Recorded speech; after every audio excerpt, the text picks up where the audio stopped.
मैंने सवाल करा था अबाउट द कैप्टनसी कि पाकिस्तान का कौन अच्छा कप्तान लगा आपको जिसके अंदर आप खेले, और दुनिया में चाहे वो ऑस्ट्रेलिया हो, इंग्लैंड हो या इंडिया हो, कौन कप्तान आपको अपोनेंट जब उसने कप्तानी करी आपको बहुत पसंद आया? बासित भाई, ये एक ऐसा जवाब है जिसको देना बड़ा मुश्किल है, क्योंकि हर एक तो हर आपको एक प्रोफेसर बोलते हैं। हर एक कप्तान की जो वे ऑफ सक्सेस या प्लानिंग ऑफ सक्सेस है वो डिफरेंट है। प्रोएक्टिव कप्तान भी बहुत से मैंने देखे हैं, रिएक्टिव भी देखे। मैं जाती तौर पर लीडर को पसंद करता हूँ। मैं जाती तौर पर मैं कप्तान वो जो स्पिन द कॉइन करके साइड पे हो जाता है, हेड और टेल को कॉल करने वाला बंदा मुझे पसंद नहीं है। मुझे लीडर चाहिए। मुझे मुझे पसंद है वो कैरेक्टर जो एज ए लीडर कहने के लिए सिर्फ सामने ना आए, वो उसके मुताबिक एक्ट करे। तो मैं जाती तौर पर अगर मैं लीडर के तौर पर अगर अगर मैं पाकिस्तान की क्रिकेट या दुनिया की क्रिकेट जितनी मैंने अपनी जिंदगी में फॉलो की है, मैं सबसे बड़ा अगर एज ए लीडर मैं किसी को फॉलो करता हूँ क्रिकेट की फील्ड में, तो वो इमरान खान है। मैं समझता हूँ कि उनसे बेहतरीन लीडर कप्तान तो सारे बन जाते हैं, लीडर मुझे लगता है कि इमरान खान से नीचे नीचे पूरी दुनिया में मैंने इससे बेहतरीन लीडर जिसने अपने प्लेयरों को कॉन्फिडेंस दे के अपने अपने प्लेयरों की एबिलिटीज के ऊपर ट्रस्ट करके वो सब कुछ हासिल किया जो शायद कोई कप्तान ना कर पाता। तो मुझे मुझे वो पसंद है। और उसके बाद मैं समझता हूँ कि अगर मैं स्किल्स पे जाऊँ, यूटिलाइजेशन ऑफ द टैलेंट पे जाऊँ, तो उसमें दो बंदे मुझे बहुत बेहतर पाकिस्तान के अलावा, लाइक पाकिस्तान में और भी बड़े नाम हैं। मेरे पसंदीदा कप्तान हमेशा राशिद लतीफ़ हैं। उसकी वजह कि मेरे वो पहले कप्तान है, मुझे पहली कैप प्रेजेंट की हुई है, तो उनको 7 खून माफ है मेरी तरफ से। तो इसलिए मेरे सबसे बेहतरीन जो कप्तान है वो राशिद भाई हैं, क्योंकि उनके दौर में उनकी कप्तानी में मैं पाकिस्तान खेला और नया बॉल भी इंटरनेशनली करवाया इंटर आपने। जी सब कुछ। मैं उनका फैन भी हूँ, उनका ताबेदार भी हूँ, उनका शागिर्द भी हूँ। तो मैं उनकी दिल से और हमेशा इज्जत करता रहूंगा। दूसरी तरफ अगर मैं जाऊं तो अगर इंटरनेशनल लेवल में मुझे दो कप्तान बहुत पसंद हैं। एक स्टीफन फ्लेमिंग जिनको मैंने कप्तानी करते हुए देखा, उनके अगेंस्ट भी खेला, कि वो अपने लिमिटेड रिसोर्सेज को वेल यूटिलाइज करके बेहतरीन परफॉर्मेंसेज देते थे एज ए कप्तान। फिर तीसरा अगर मैं लीडरशिप और कप्तानी के ऊपर जाऊं, तो जिस तरीके से MS धोनी ने इंडिया को खड़ा किया, इंडिया को जो सोच दी, इंडिया को होम एंड अवे जीतने की जो सोच, तो मेरा ख्याल है सौरव गंगोली ने दी, लेकिन उसकी उसकी जो इम्प्लीमेंटेशन थी या उसकी जो एक स्ट्रॉन्ग फील्ड थी वो आई MS धोनी के दौर में। तो मुझे लगता है कि मैं MS धोनी को भी इस रेटिंग में लेके आऊंगा कि उन्होंने अपने दौर में एज ए कप्तान, एज ए लीडर, कप्तान तो बहुत से आएंगे, एज ए लीडर उन्होंने बहुत शानदार जो है अपने मुल्क के लिए परफॉर्मेंस दी। राइट, ठीक है। अच्छा, ये एक मेरी तरफ से बस एक लास्ट क्वेश्चन है, वो ये कि एज अ वर्ल्ड कप की आप बात कर रहे हैं, तो वर्ल्ड कप में आपके Rizwan definitely primary wicket keeper हैं। क्या वर्ल्ड कप में हमारे पास एक ही विकेट कीपर होना चाहिए या दो विकेट कीपर होने चाहिए? और अगर दो होने चाहिए तो रिजवान के साथ किसको जाना चाहिए वहां पर, जिस तरह के स्पिन ट्रैक्स हैं, अच्छा खेलने वाला batsman? What do you think? देखिए, सिर्फ फिल इन द ब्लैंक्स नहीं होना चाहिए कि दूसरा कीपर जाने ही जाना है। रिजवान आपका इस वक्त की क्रिकेट के अंदर नंबर 1 विकेट कीपर बैट्समैन है।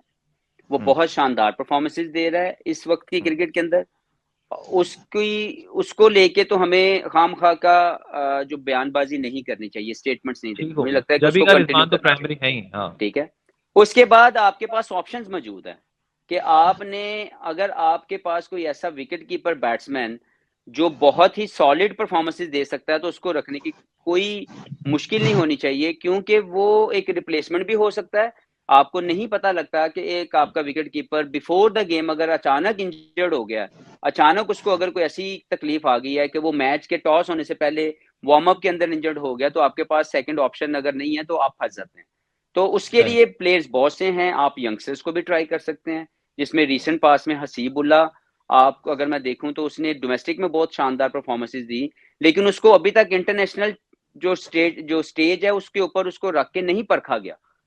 इसी तरह ये मोहम्मद हारिस हैं, तो मुझे लगता है उनको अभी तक अपने अपने क्रिकेटिंग कैरियर के बारे में वो इनडिसाइसिव हैं कि उन्होंने खेलना क्या है, वो किस ब्रांड की जो क्रिकेटर खेलना चाहते हैं। सरफराज हैं, उनको लेके लोग क्रिटिकल हो जाते हैं कि उनके अंदर मिडिल ऑर्डर पे जब वो खेलते हैं तो बड़ी हिट उनके पास नहीं है। लोग ये सोचते हैं, लोगों की ये सोच है।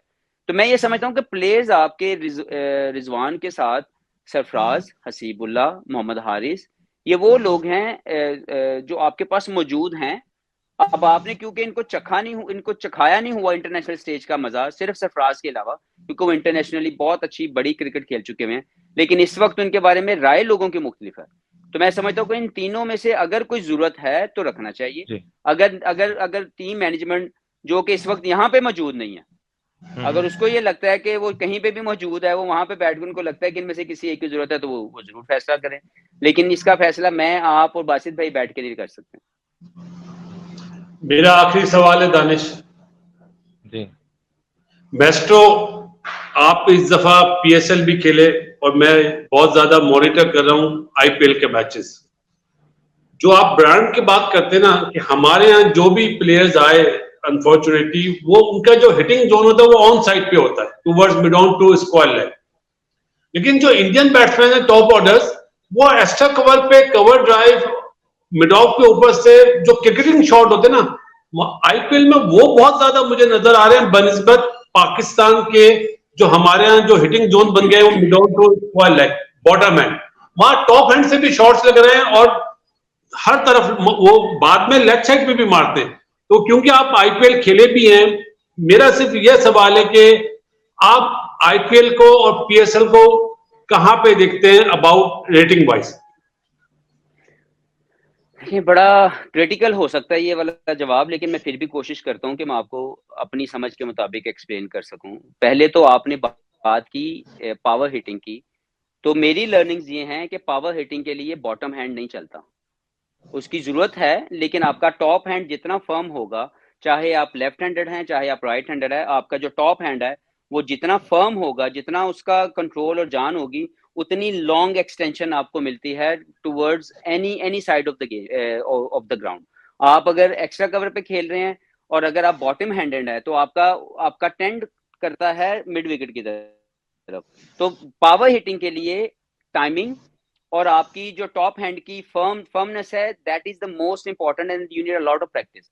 तो वो जो सोचते हैं कि ये जोर का खेल है पावर हिटिंग, वो गलत सोचते हैं। वो पहलवानी तो हो सकती है, क्रिकेट में इतनी जान की जरूरत नहीं है। उसमें एक कंट्रोल किस्म की आपकी पावर होनी चाहिए, मस्कुलर, और आपकी टाइमिंग जो है और एक्सटेंशन ऑफ द आर्म वो होना चाहिए। दूसरा, जो आपने पाकिस्तान सुपर लीग और इंडियन प्रीमियर लीग की बात की है, देखिए मैं जाती तौर पर तो मैं समझता हूँ कि अगर आप कंपेटिटिवनेस की बात करें, जो अभी रिसेंटली मैंने आईपीएल के कुछ मैचेस देखे हैं, I got bored to be very honest. मुझे वो अट्रैक्ट नहीं कर सकी, क्योंकि जो टॉप बैट्समैन है वो भी डोमिनेट कर रहा है, जो टॉप बॉलर है वो भी डोमिनेट कर रहा है। तो somewhere quality of cricket went down in IPL, और क्वालिटी ऑफ क्रिकेट और competitiveness of the game IPL में आपको उभरता हुआ, शाइन करता हुआ नजर आ रहा है। जहां पे मोस्ट कंपेटिटिव मैचेस आईपीएल में होते हैं, कंपेटिटिव, जहां पे आपको एज ए फैन मजा आ रहा हो कि यार एक बैट एंड बॉल का खेल इवन रह के खेला जा रहा है। जब मैं इंडिया में देखता हूं तो वहां पे मुझे बहुत लो स्टैंडर्ड या अभी इंटरनेशनल प्रोडक्ट नहीं भी हैं, लेकिन शायद उनकी टीमें बहुत ज्यादा बढ़ गई हैं, जिसकी वजह से उनको ये मजबूरी है कि इंटरनेशनल क्रिकेट के इवन जो उनकी ओवरसीज पिक्स हैं, वो भी कोई बहुत बड़े जो हैं वो परफॉर्मर नहीं है इंटरनेशनल क्रिकेट के, लेकिन क्योंकि उनका स्केल ऑफ द लीग उन्होंने इतना बड़ा कर दिया हुआ है कि वो जब उस मीडियम पे जाके या उस प्लेटफॉर्म पे जाके परफॉर्म करते हैं तो हमें वो बहुत बड़े नजर आते हैं। लेकिन अगर मैं उनके वैसे ओवरऑल इंटरनेशनल स्टैट्स पे निकालूं तो वहां पे कोई इतनी बड़ी उनकी कामयाबियां नहीं है। तो मुझे लगता है कि आईपीएल और इसके अंदर जो इस वक्त की मुझे कमी नजर आई है आईपीएल के अंदर, वो कंपेटिटिवनेस है कि वहां पे जो बैट एंड बॉल का जो खेल है वो थोड़ा लो क्वालिटी हो गया, और पाकिस्तान की जो सुपर लीग है वो हाई एंड के ऊपर है when it comes to competitiveness of the game. Okay, ठीक हो गया। Right, thank you so much Hafeez, आप हमारे साथ मौजूद रहे, thank you so very much. और बड़ी इंटरेस्टिंग बात पहले तो इस सारी बातों के अंदर बाद में कर लेंगे। आपके लिए बहुत सी दुआएं, अल्लाह आपको इसी तरह सेहतमंद रखें। आपके लिए हमेशा, आप हमारे बड़े हैं, और बचपन से लेके मैं आपको अभी इस पे भी पहले भी कह चुका हूँ अभी कि मैं आपका बहुत बड़ा फैन रहा हूँ, आपके क्रिकेटिंग नॉलेज का, आपके क्रिकेटिंग स्किल्स का। मुझे लगता है कि आप अपने इंटरनेशनल क्रिकेट में अंडर परफॉर्मर हैं, लेकिन उसके बावजूद आपने जितना भी खेला, मैं उसका बहुत बड़ा फैन हूँ। बहुत बहुत शुक्रिया Hafiz, so nice of you. Right. जज़ाकल्लाह। तो thank you Danish, thanks for all the questions. आपकी गोल्फ कैसी जा रही है? अब तो बहुत बेहतर होगी, अब तो I can compete with any good golfer. Tiger Woods नहीं उसके साथ नहीं, पाकिस्तान लेवल के ऊपर थोड़ा रखे अभी। ठीक हो गया है जी। आपका चलें, बहुत बहुत शुक्रिया, आपने टाइम खुश निकाला। रहिए। बहुत शुक्रिया Thank Danish, you. Thank you Basit भाई, all the Thank you best. so much. Thank you.